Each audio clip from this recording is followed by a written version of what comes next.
What's up, legends, and welcome back to another first impressions video. If you're here from the bullseye video, hello. If you're watching in 1.5 speed, oh, there you go. And for the rest of you, well, this is my first impressions of the character Elektra, the second hero I'm covering from the new Marvel Hell's Kitchen Unmatched set. The Daredevil video will be posted after this, so maybe it'll be up by the time you're watching this. Maybe not. Maybe you'll have to wait. Who knows? I'll maybe post all three of them at once again. Maybe I'll spread them out over a week. Who knows? I love leaving everyone, including me, in the unknown zone. So today we're talking about Elektra. She is probably one of the most unique heroes in the game. Let's just look at her card back first. Like I said, all the Hell's Kitchen card backs have eyes on them. And Elektra, I don't want to get I don't want to say I get like Snake vibes from her, but I definitely get Snake vibes from her with like the way that the background lines like flow in her card art, and I don't know, she just seems like a snake. I think the Sai is her weapon of choice. If you aren't aware, I know almost nothing about the Marvel lore. I've seen the Ben Affleck Daredevil movie, which has Jennifer Gardner, I think is her name, as Elektra. She doesn't die in that movie, but apparently this character is all about death, because if we look at her stats and ability, Elektra is a melee hero with 7 health, so she is as beefy as a single raptor, and she's moved 2. Not looking hot so far, but she has the Hand, which is a gang of sidekicks, I guess, who are melee, and there are 4 of them, so they're kind of like Robin Hood's outlaws. You just have a lot of dudes on the board, and you're a menace.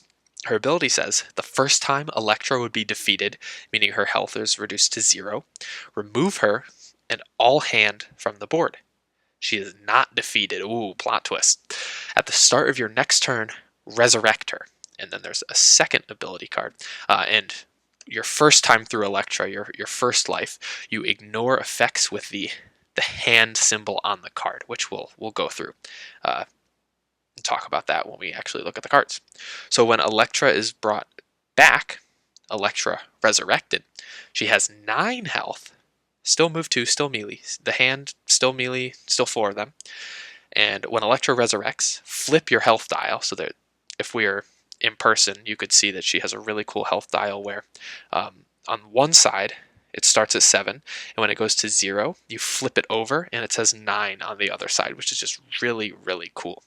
So she actually has like a big health dial that's like around 16 health. Like it's, I think, the same size as Medusa's. It's not the same size as the Raptors or the Huntsman. So just something really cool to point out.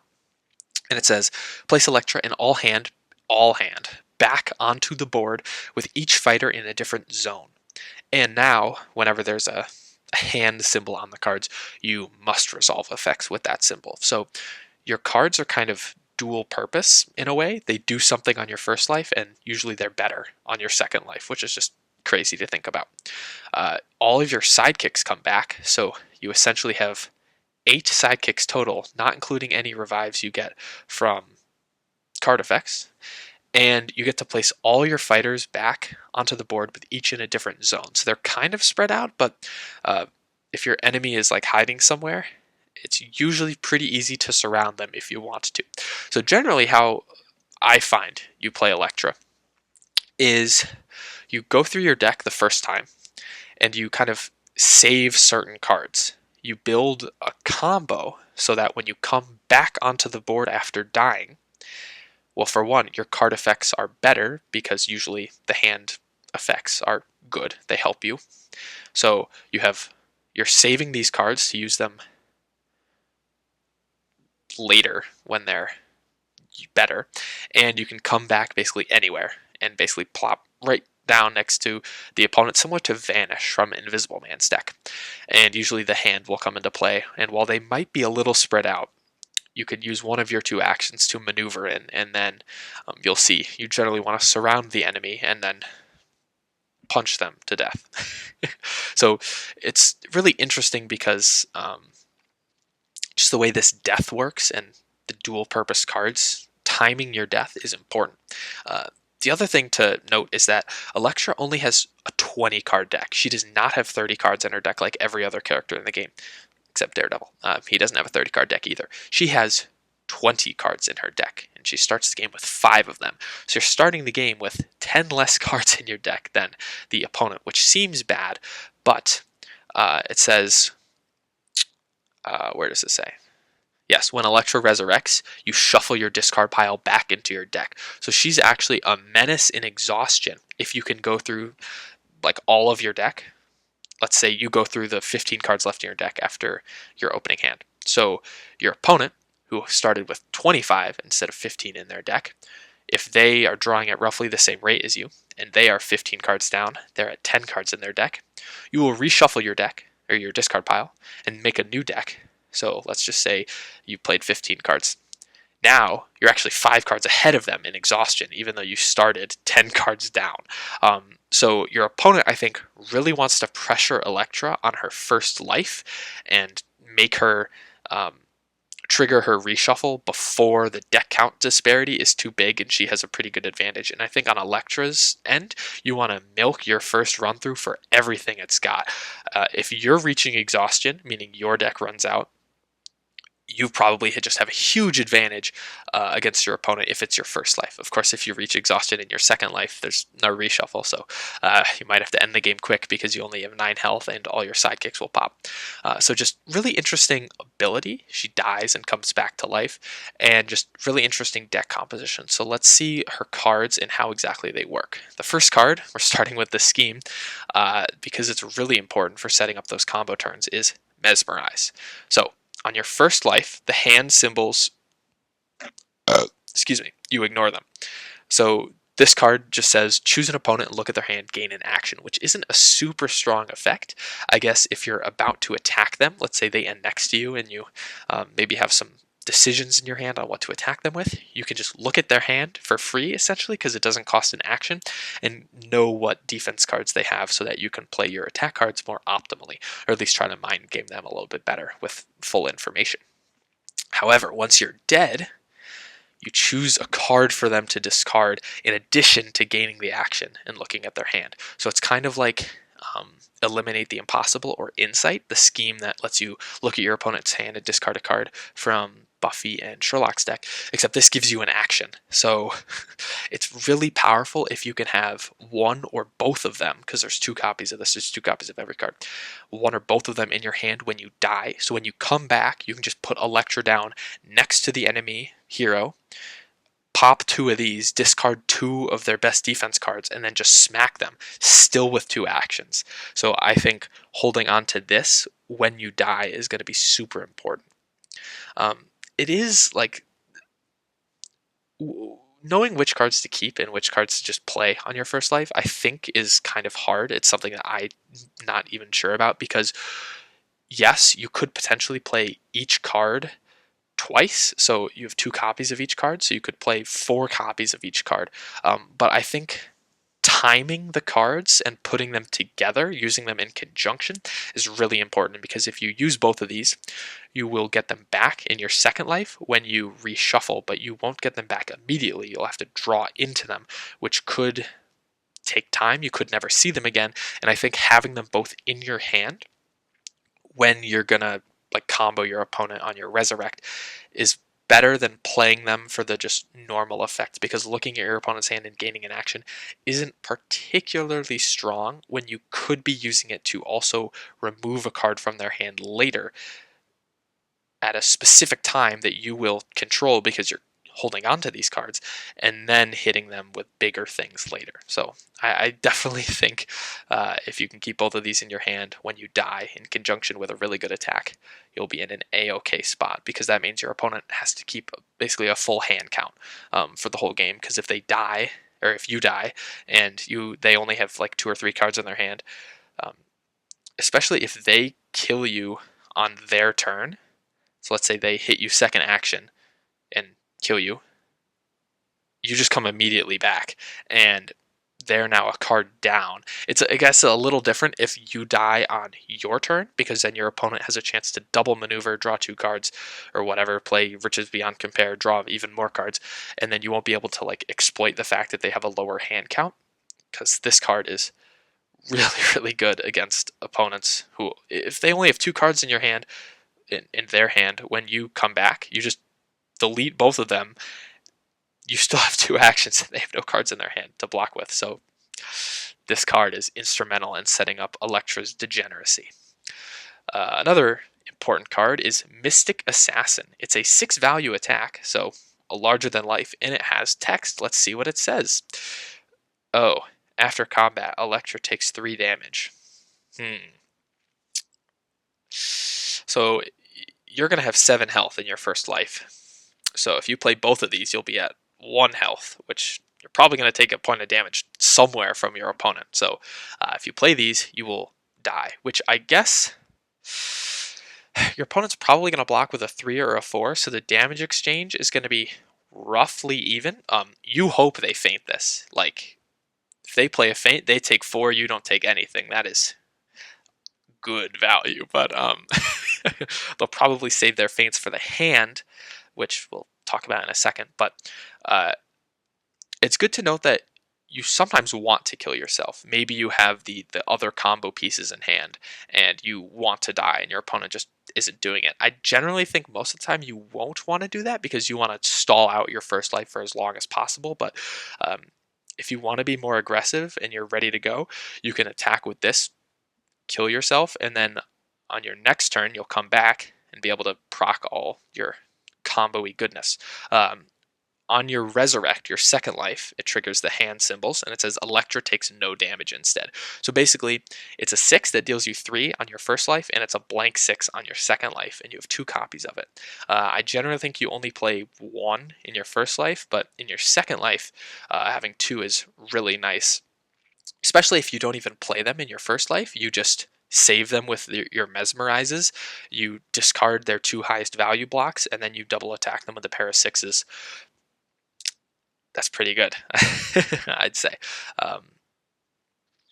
So yeah, I could see you playing 1 copy of this in your first life, though.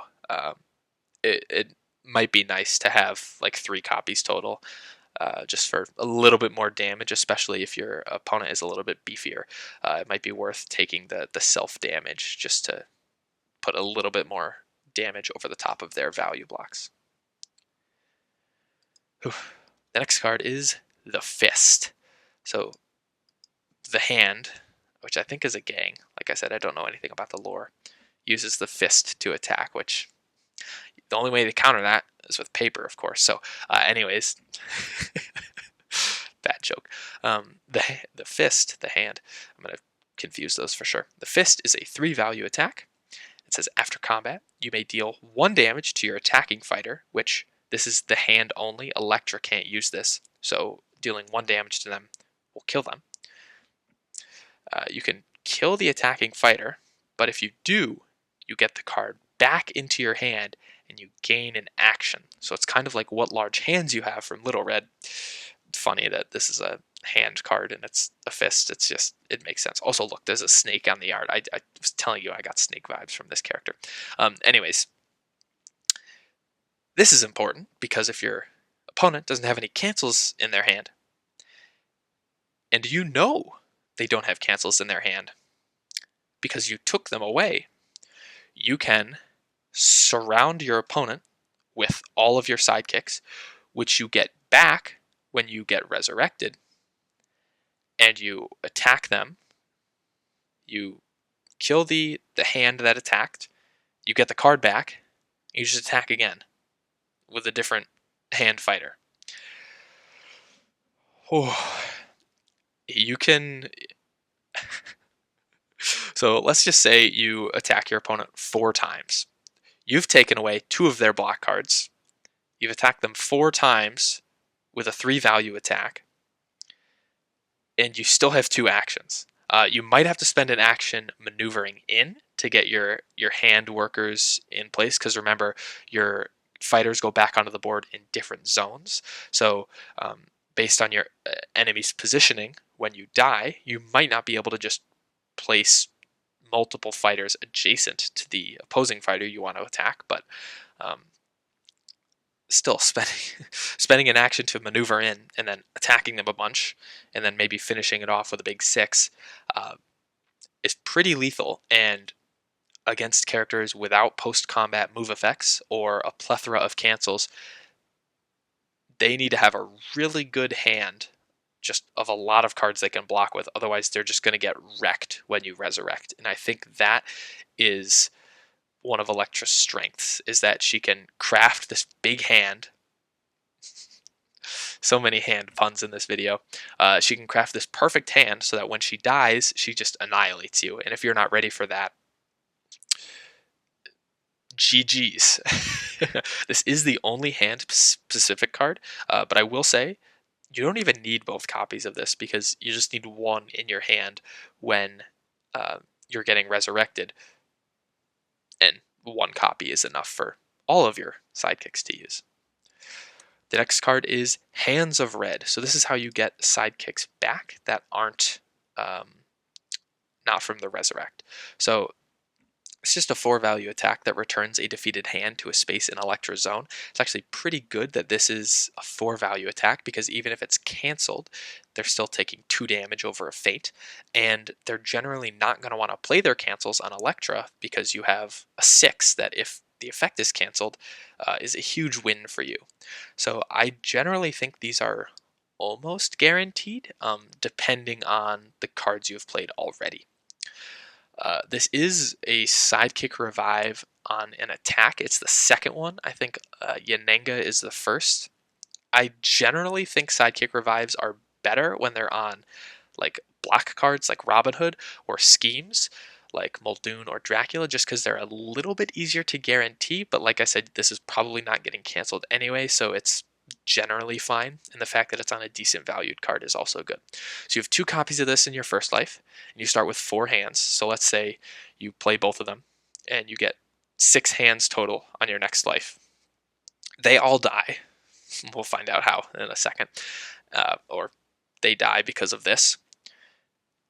Then when you resurrect, you get 4 back, and you can play both of those again. So you can have up to 12 sidekicks, which is just crazy because Muldoon, with his 2 call for backups, can get 9 concurrently, and like Robin Hood can get 6 concurrently, and Yanenga can get actually 7, but you can get 12, which is just crazy. And the fact that you have low health is mitigated by the fact that you'll just have this constant wall of sidekicks that your opponent will have to chew through, and that are pretty easy for you to get back. Although you tend to kill them at a quicker rate than your opponent, especially with the next card, Snake Root Clan, which is a 1-value defense for Elektra. Doesn't seem good, but it says immediately Elektra may swap spaces with a hand. If she does, the hand is now the defender. So this is kind of like Under Achilles' Helm, where the hero swaps with the sidekick, and now the sidekick takes the attack from the enemy. So this is a 1-value block on a, well, you're going to swap every single time you play this if you can, because otherwise it's just not a good defense card at all. A blank 1 is horrible. So you're going to swap with an opponent, and it could be anywhere on the board. It doesn't have to be in your zone or anything, which is just crazy. And the 1-health sidekick is blocking with a 1-health block. So the 1-health sidekick is blocking with a 1-value block. That's what I meant to say. So they're going to die, but that's generally fine because Elektra isn't taking that damage. So you have 2 of these, so it kind of like offsets the revive you get, just because you can revive the hand just to immediately kill them. This is really good against ranged fighters who normally wouldn't be affected by your wall of sidekicks. They would just shoot right over it, but now you can make them attack your sidekicks instead of Elektra, which is just really good. So this is a really solid card. It's super annoying for your opponent because just when they think they're going to actually hit Elektra and get a big hit in with a bunch of damage, you just swap and they kill the sidekick. And if you can get your opponent to waste something like a momentous shift or a larger than life on a Snake Root Clan and kill your hand, you feel very good about that. So this card's existence kind of forces your opponent to exterminate all your pesky sidekicks before they hit your hero, which they're going to die pretty easily because they only have 1 health, and as we'll see, there's not a lot of block options for them. But forcing your opponent kind of to play suboptimally, and they can't really kill your 7 health hero easily, is good. It's even better on your second life because it just keeps you alive longer. The next card is Sai. It's a 4-value versatile. no text. So it's kind of like what's that in my basket from Little Red's deck, except this doesn't have the wild symbol on it or anything. So this is just like, I don't want to say mediocre because it's actually good value blocking for you, believe it or not. And it does have ramifications for other cards in your deck, but I guess evaluating just like a 4 versatile, this is like probably like the most basic that like a good card would be because it's solid, but it's just good. Like it's not spectacular or anything. You're probably going to use this on defense a lot because generally you'll have better attacks, and the chances you get to attack, you'll probably want to hit them hard. Um, but 4 value block, pretty solid for this deck. We'll see why else it's good with Intercept, which is a 3 value defense only card, a boost value of 4, which it's kind of like be like water in that way. So it's just a blank 3 on your first life. So you just got a blank 3 and a blank 4 for defense on your first life. And with the hand symbol, so after you come back, it says during combat, you may reveal a card named Psy, this card, from your hand. If you do, the value of this card is 5 instead. So you're basically letting your opponent know that you have this card in your hand, but you're blocking with a 5 value card, which is just really good for a character that will only have 9 health max on their second run through. So I think with these cards' existences, it's kind of safer maybe to play this on your first life and maybe risk dying a little bit quicker than you'd like to, because you will be able to survive even with only 9 max health and no healing for a little bit with these solid block options. The next card is Cloaked in Shadow. It's a 2 value versatile for Elektra only. It says immediately cancel all effects on your opponent's card. So it's basically a feint. But then, in your second life with the hand symbol, after combat, you get to move Elektra up to 3 spaces. So I think this will be really good for going against ranged heroes. You can cancel whatever they're throwing at you and then move 3 spaces and maybe start adjacent to them on your turn. And that's when you can kind of get like another combo off that isn't your like immediate resurrect thing. If you have Cloaked in Shadow with like a Mesmerize and a 6 in your hand, you can really surprise your opponent by starting your turn next to them when they weren't expecting that, and immediately plucking something from their hand and hitting them big. Just another combo opportunity that I think otherwise, like, it isn't super great, especially like if you're attacking with this card or something like that, or against melee heroes, but there is potential with that, and it is one of her only movement effects, I think, besides like this, which swaps you, and she is melee and move too, so she is a little bit on the slower side. So I guess it's nice to have, although right now I'm not really seeing a ton of potential in that. It's just, it's a feint, but better, I guess, on your second life.